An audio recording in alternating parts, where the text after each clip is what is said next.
Thanks for coming this evening. How's everyone doing? Great. I just got off the phone with Gabriel. He's about 5 minutes from us. So give him a lot of love.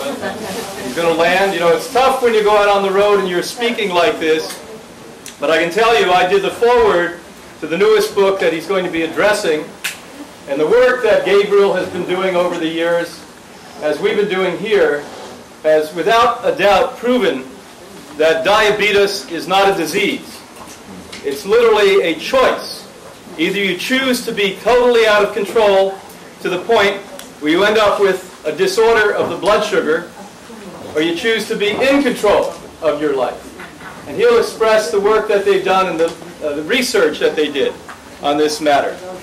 The other thing that's quite interesting is that over the years, more and more people are awakening to the very, very mere fact that simple thinking, what we used to consider absence of intelligence, is really where we all have to go back to. And if we can get to the place where we do not convolute and confuse and contort the ideologies that come out of our mind, but just bring them back to their essence, their very purest form, our lives will transform. We've seen it case after case, thousands and thousands of times here, well over 50 years. Now, how many of you are up for transformation here? Raise your hand. Now, to transform, you have to do one thing. What do you think it is that you have to do to transform? Raise your hand. Change. You got it. Now, that's the hard part. In the mind, we say, yes, we want to transform. Obviously, our lives are not what we want them to be completely. But the change thing is a hard one. And what do you think the number one ingredient is for change? Love. Choice. Motivation. Belief. Belief. He finally got it. Belief. Belief in who? Yourself. You got it. Now that's why we have a difficult time with change. Because we really do not truly at our core believe in ourselves.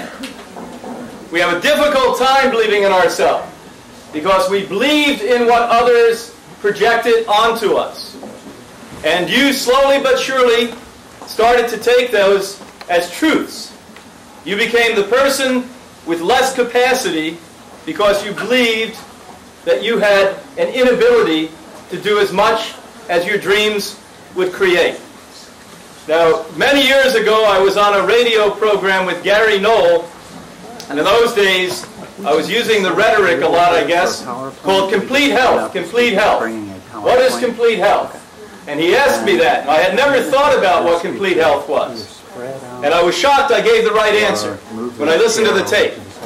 And what the right answer is for complete health is at any time in our life, be it if you're 10 years old, 40 years old, or 100 years old, whatever your dream is, however large your dream is, your body and your spirit is capable of following through and achieving that dream. Did you all follow that? Okay, now what did I just say to you? So let's go. First thing I said to you, how many of you want to transform? All of you raised your hand. Second thing I said, why you have a difficult time transforming, because it takes change. And now we explain to you why you have a difficult time with change. Because it's about what? Belief in who? Yourself. And why you have a difficult time with belief in self is because along the way you bought the abbreviated book. You didn't buy the novel and read the whole novel. Remember back at university? And they gave us these 30 books to read, and we had to get, what were they called? Cliff Notes? Yeah. And we got the Cliff Notes, and every once in a while I'd have this very smart professor that would ask us the sentences in between the Cliff Notes. And what did we say? Whoa. We can give you the punchline in our life, but very few of us know the essence of the punchline. So coming to the place in your life where you start to recognize that you are living in lesser ways due to the fact that you do not truly believe in your power, believe in your capacity, believe in your intelligence, believe in your goodness.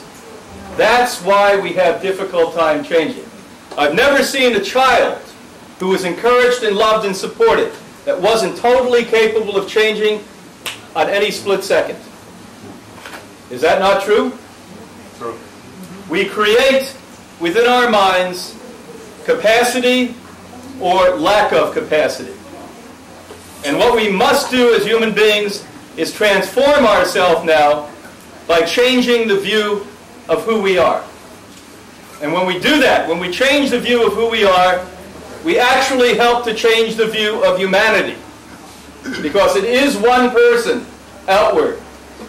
And we've seen this throughout history. I'll never forget, when I was just a young man, I was 22 years old. I met somebody 102 years old. And that was very unique. Because everyone in my family, they were dying at 50 and 60 years old. Very common. No wonder. I'm surprised they made it to 50 and 60. And you saw the Irish lifestyle that we lived. And the fact of the matter is, I sat with this 102-year-old person, and I'll never forget one thing about them. They smiled the entire time I spoke to them for 2 or 3 hours. Smiled the whole time. I didn't know how anyone could speak words and still smile at the same time. They did it.